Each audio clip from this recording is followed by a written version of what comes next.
Bienvenidos a un episodio más de Ecovoces Podcast, un espacio creado por los estudiantes de la Universidad Nacional de los Comechicones en Merlo San Luis para la divulgación del conocimiento científico y la sustentabilidad. Mi nombre es Valentina Quintana, hoy estoy acompañada de David Nicola, profesor de la universidad, y el tema que vamos a hablar hoy es escorpiones, mitos y verdades de los escorpiones. Contame, David, ¿qué son los escorpiones? Toda esta parafernalia que a veces uno le tiene mucho miedo, desconoce. Bueno, primero muchas gracias por la invitación y por la iniciativa.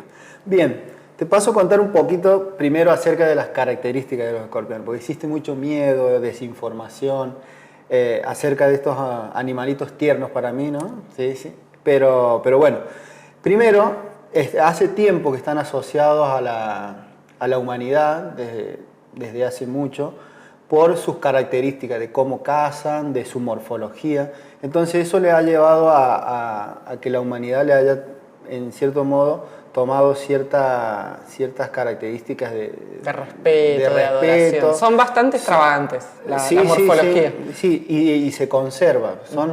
Convengamos que son animales que vienen desde hace 250 millones de años, 300 millones de años, que están mucho antes que nosotros. Y sus ancestros, digamos, ellos conservan prácticamente la morfología de sus ancestros. No han cambiado mucho. No han cambiado mucho como otros organismos, estos no han cambiado mucho. Lo más importante de esto, o lo que llama más la atención, es su característica, porque tienen dos pinzas con las cuales manipulan el alimento, tienen el abdomen y tienen la parte terminal que es la cola, donde tienen el aguijón, que es donde quizás más llama la atención por su capacidad de cazar y la toxicidad de su veneno. ¿Y todos los escorpiones tienen veneno? Primero, eso es un mito que hay, justamente vamos a, mientras vamos charlando, para ir despejando. Sí. En realidad todos los escorpiones son venenosos. ¿Sí? El tema es que, ¿para quién son venenosos? ¿Sí? Claro. Todos tienen veneno, que lo utilizan como mecanismo de defensa. Claro, por ahí lo agarran y cazan para cazar, con el... Claro. Con el tema es que para los seres humanos, muy pocas especies tienen la capacidad de ser potencialmente nocivos para nosotros, o letales, mejor dicho. Por eso, el mito de que todos son venenosos, sí, depende de para quién. Entonces, como para dar certeza a esto, si en realidad todos tienen veneno, porque es la forma con la cual capturan a la presa y cómo se defienden, es el mecanismo de defensa. Pero algunos son algunas especies son letales para los humanos, de los cuales va a depender de muchas variables que realmente pueden ser letales en algunos casos. Y por ejemplo, ¿hay una manera de identificar, por lo menos acá en la zona de San Luis, de cuál de esos puede ser letal o no el escorpión? ¿Hay alguna característica? Acá tenemos un par de escorpiones. Algunos ejemplares. Algunos ejemplares. Primero, dejar en claro que estos animalitos estuvieron mucho antes que nosotros acá, en el ecosistema, digamos. Son animales que son nativos de la zona. Los que hemos invadido su ecosistema hemos sido nosotros. Ah, claro, ellos no eran... No. No nos vinieron a cazar. No nos vinieron a cazar, y eso es también quizás otro mito de que son peligrosos o que son agresivos. Ellos están haciendo la Son cazadores y cumplen una función estratégica en el ecosistema. ¿Qué función cumplen? Lo que hacen se alimentan de grillos, se alimentan de langostas, de cucarachas, y eso lo que hacen es regular esas poblaciones de insectos. ¿Sí? Claro.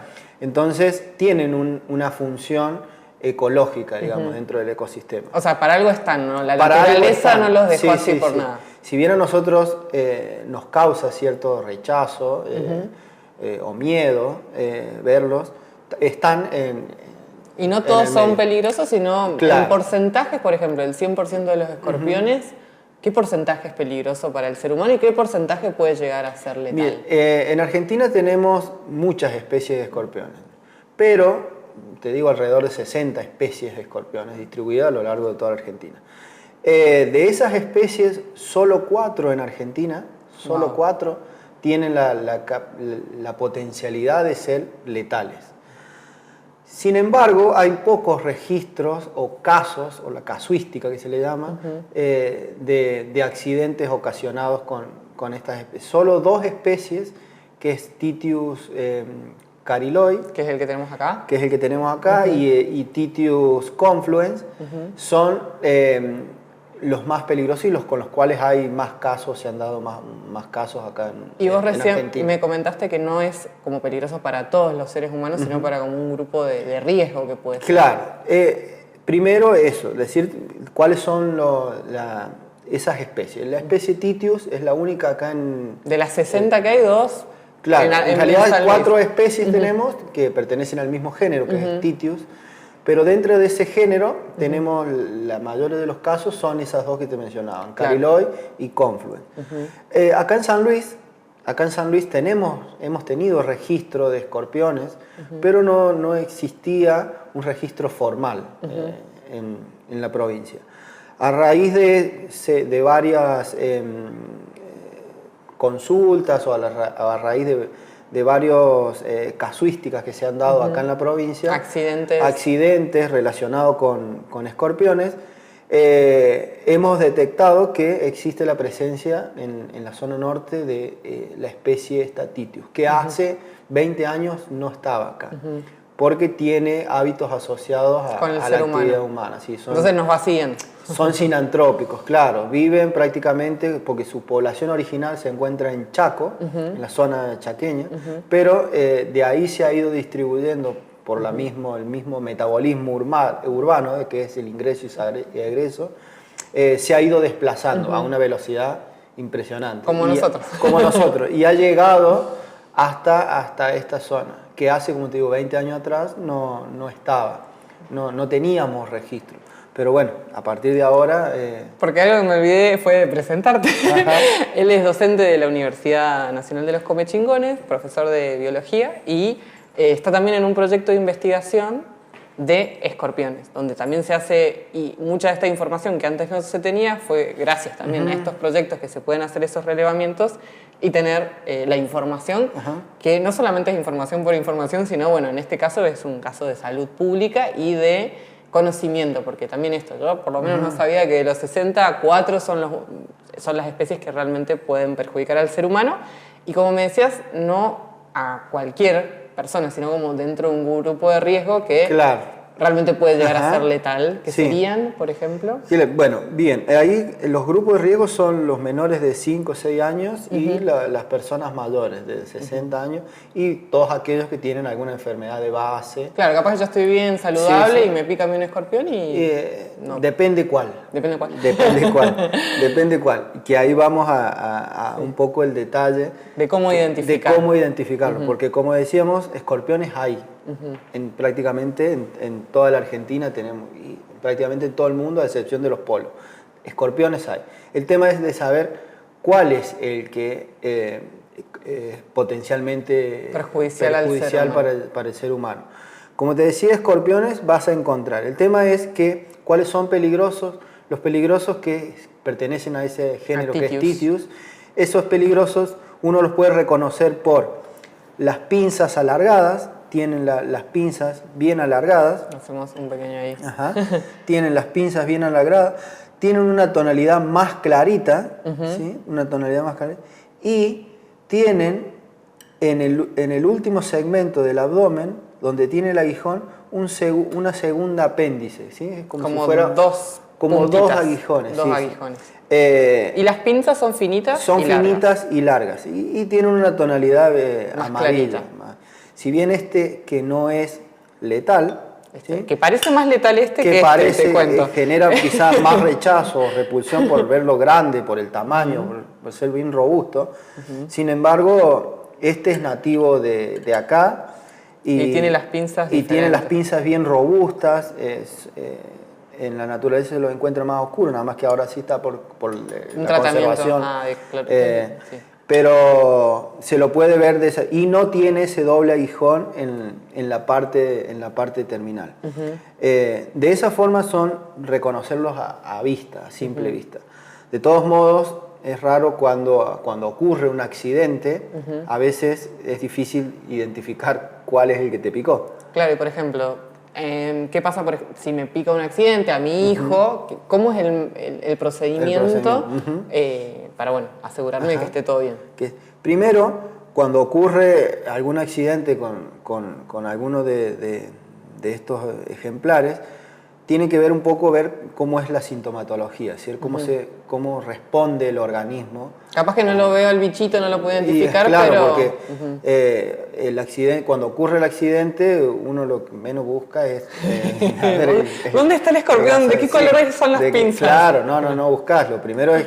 Y ahí es donde uno tiene que tener en cuenta las acciones con respecto a la sintomatología que genera el cuerpo. ¿Qué sintomatología presenta el que es peligroso para el ser humano a diferencia del que quizás no?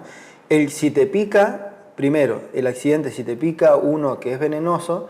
¿Para el ser humano? Para el ser humano, sí, que lo que puede generar es mucho ardor, dolor en la zona de la picazón, quizás las personas empiezan a transpirar, ¿sí? Se empieza a aumentar el ritmo cardíaco, puede generar vómitos, un cuadro clínico más complejo, dependiendo de la cantidad de veneno que inyecte. Que te puede picar varias veces o en una picadura... Claro, sí, depende si el escorpión es chiquito, si es más grande. Existen varias variables valga la redundancia, que puede afectar la cantidad de veneno que puede inocular, digamos, el ejemplar. Y quizás el otro, si te pica, vas a sentir ardor, pero eso irá a pasar con el tiempo, una molestia. El tema es que hacer un seguimiento. De todos modos, si llega a pasar, lo primero que tengo que hacer es acudir a un centro de salud.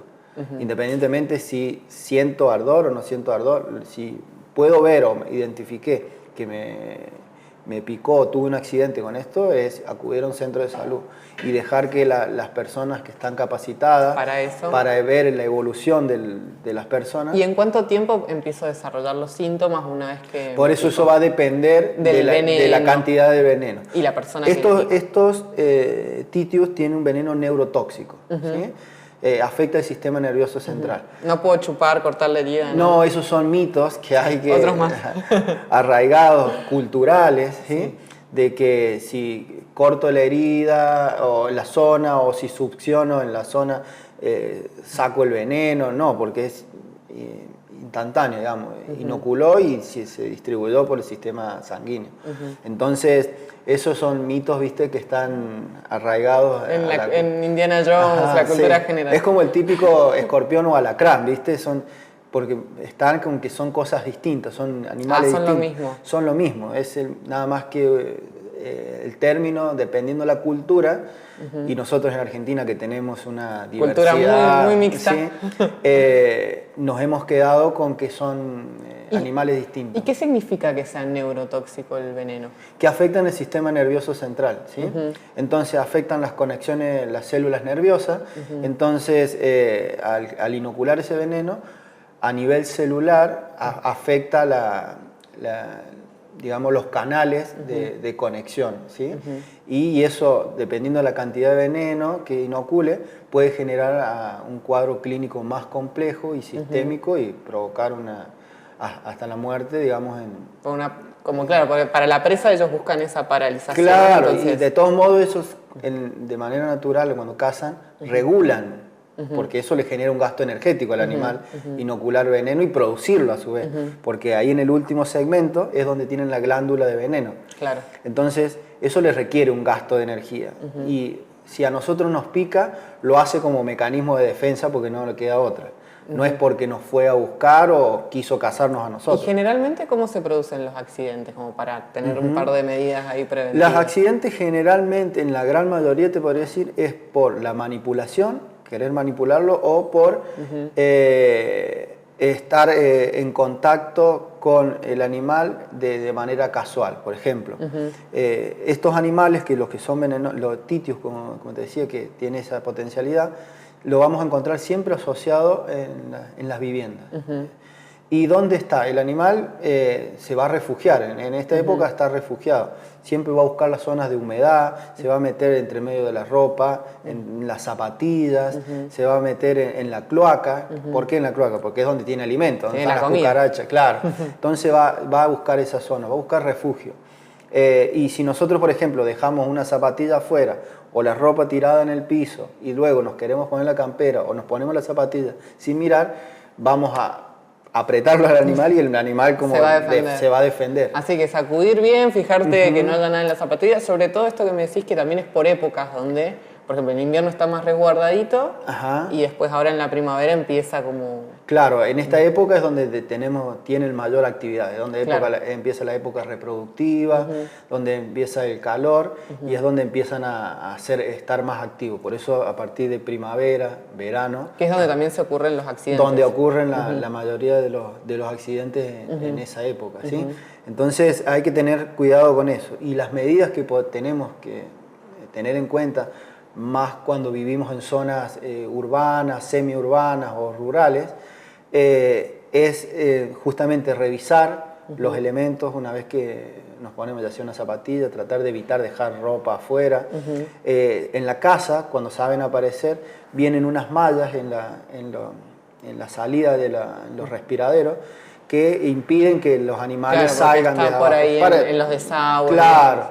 Entonces, poniendo esas mallas antes de la tapa, impide que el animal salga, digamos. Y hasta cucarachas y otros insectos más que pueden generar... Y, por ejemplo, yo estoy en mi casa, encuentro un escorpión, conscientemente lo saco y dejo que siga su ciclo en otro lado, o bueno, si me agarra el pánico, lo pisoteo. Tengo que hacer una desinfección, hay un mito que dicen que están en parejas o que dejan huevos. ¿Cómo se maneja ese ciclo reproductivo? Son cuestiones que hay que tener en cuenta. Primero, si encuentro un escorpión, como biólogo te diría que no lo pises. Que lo traigas a la universidad si lo podemos poner en una de estas hermosas cosas. Sí, o lo agarres y lo saques afuera. Y con mucho cuidado porque ahí pasan algunos accidentes. Pasan los accidentes. Y que de ahí, que si te encontrás en eso, lo puedas, digamos, trasladar al medio. Y con respecto a que me habías hecho la pregunta de, por ejemplo, este mito de que capaz que dejaron huevo, entonces tengo que desinfectar, o que bueno, encontré uno y debe estar la pareja dando vuelta. Son animales solitarios, digamos. Siempre se pensaba, o el mito de que andan de a dos. Claro. ¿sí? Son animales solitarios y en esta época, en la época de primavera, digamos, que estamos por entrar, es donde empiezan a buscar parejas, ¿sí? Entonces, es la época donde empiezan a reproducirse. Pero son animales individuales, digamos. Sin embargo, en las épocas que a veces podemos decir que ponen huevos, no porque son vivíparos, digamos. ¿Qué sería ser vivíparo? Vivíparos es decir que... No porque no lo sepa, pero nada, lo estudiamos en la cátedra. Es una estrategia que tienen los animales, en este caso este grupo, donde se produce la fecundación del macho y la hembra y de ahí se produce, digamos, el desarrollo. No producen huevo. No producen huevo. No producen huevo. El desarrollo de los... Y eso es lo que puede generar también... Es como que viven dentro de... No ponen huevo, están dentro de la madre. Claro. Y después cuando, digamos, se desarrollan, digamos, gran parte de las especies sabe trasladar a sus crías en la espalda. Entonces, por ahí puede venir el mito de que se ponen los huevos porque andan... Yo sabía, alguno de esos mitos me llegó, por eso te consultaba. Claro, porque hacen cuidado parental, digamos. Los tienen arriba y se van a trabajar con los pies. Hasta que alcanzan cierta edad y de ahí ya se empiezan a dispersar. Y es común que la hembra, cuando se reproduce con el macho, si no le gusta, lo mata. Así como varias arañas. Me encantó. Es un arácnido. Sí. Claro. Porque no son insectos, no son arácnidos. Insectos, otro mito, sí. Otro mito. No son insectos, son arácnidos. ¿sí? Tienen más relación con los arácnidos que con los insectos. ¿sí? Los insectos tienen 3 pares de patas y antenas. Acá tenemos 4 pares de patas. 4 pares de patas, perfecto. Entonces, eso es con respecto, ¿viste? a la reproducción de esto. Que si no les gusta el macho lo matan, me encanta. Que si no les gusta, sí. Sí. Y bueno, que también eso, no es que van a dejar huevos, entonces si encontré un escorpión digo, bueno, capaz que tengo, no. Es Generalmente cuando se reproducen los llevan Ajá. encima, es más, los llevan hasta que son grandes Sí, sí. y después recién ahí Claro. se pueden llevar como... Y con respecto a la desinfección que vos decías, no son muy efectivas las desinfecciones, porque estos ejemplares tienen un exoesqueleto, digamos, que es lo que los protege del medio externo. Entonces uno puede tirar algún químico afuera que no va a ser efectivo. La mejor mecanismo de prevención es el cuidado, es la limpieza del domicilio. Es decir, limpio el domicilio, trato de evitar de tener escombros, trato de tener maderas apiladas, evitar el refugio de estos... ¿Qué? ¿Zonas húmedas? Zonas húmedas, sí. Y que está asociado al ser humano. Por ejemplo, esto... Es decir, que donde hay más urbes va a haber más escorpión que, por ejemplo, en el medio del campo. Sí. Otro mito más que dicen que por ahí en el campo es donde hay más escorpiones, pero... El que es venenoso, como te mencionaba, el que es venenoso no, digo, el que es peligroso... ¿Para el ser humano? Para el ser humano siempre va a estar asociado a los cascos urbanos de gran tamaño. Y se han ido desplazando justo porque tienen una ventaja evolutiva esta especie, que son partenogenéticos. ¿Qué quiere decir? Partenogénesis, que quiere decir que la hembra no necesita el macho para reproducirse. ¿O lo mata o directamente o lo mata o se no reproduce o no lo necesita, se reproduce por sí solo. Entonces eso le ha dado la posibilidad de desplazarse y reproducirse y ir conquistando nuevos... Y es como que la partenogenosis, según lo que tengo entendido, partenogénesis. Partenogénesis. Es como que son clones de la madre. Son clones, son idénticamente... Genéticamente a la madre. ¿Sí? Y eso le ha permitido... Son poblaciones de hembras, y eso le ha permitido desplazarse cada vez más y ir conquistando nuevos. En el proyecto que desarrollamos con los fondos de acá de la universidad y con el apoyo de la universidad, lo que intentamos hacer es generar una base de datos de acá de San Luis, una base de datos formal sobre primero los escorpiones que teníamos acá en San Luis, la diversidad de escorpiones. Que antes no había. Que no había algunos datos escasos. Y luego, a partir de varios casos, nos centramos en la zona norte, donde teníamos los mayores acontecimientos con accidentes de esto. Y a partir de ahí, desde el proyecto, pudimos detectar la presencia de esta especie que no estaba registrada. La pudimos detectar en la zona de Quines, Luján, la FINUR. Hasta esas zonas llegan, ¿sí? Es el norte de San Luis. Para dejarlos claro, acá en la zona de Merlo, en la zona no está. No lo hemos registrado. Este que generalmente está más asociado a accidentes. A accidentes, sí, al que es potencialmente peligroso para nosotros. En lo que es Merlo y desde San Francisco hacia el sur de San Luis, no lo hemos encontrado. No quiere decir que no vaya a llegar, porque como te digo, el animal se va desplazando y más con estos cambios climáticos, con la migración, todo el animal se va a ir desplazando. Bueno, qué importante el tema de tener estas investigaciones in situ de un tema que es salud pública y también como desde los fondos de la universidad y desde la investigación se puede, no es un conocimiento que queda aislado, sino al contrario, se puede utilizar para el servicio de la comunidad.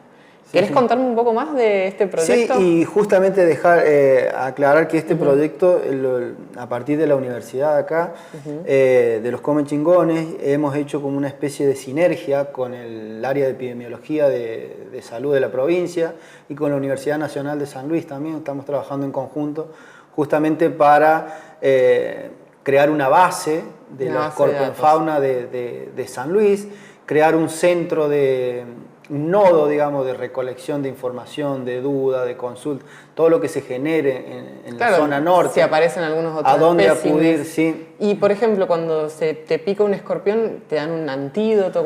Claro, en el caso de un accidente con estos ejemplares, que luego sea analizado por el personal de salud para certificar de que realmente fue porque no me puedo poner un suero antiveneno por cualquiera. Sí. Bueno, eso también es importante de la base de datos. Claro, sí. Entonces, por eso el personal de salud está capacitado.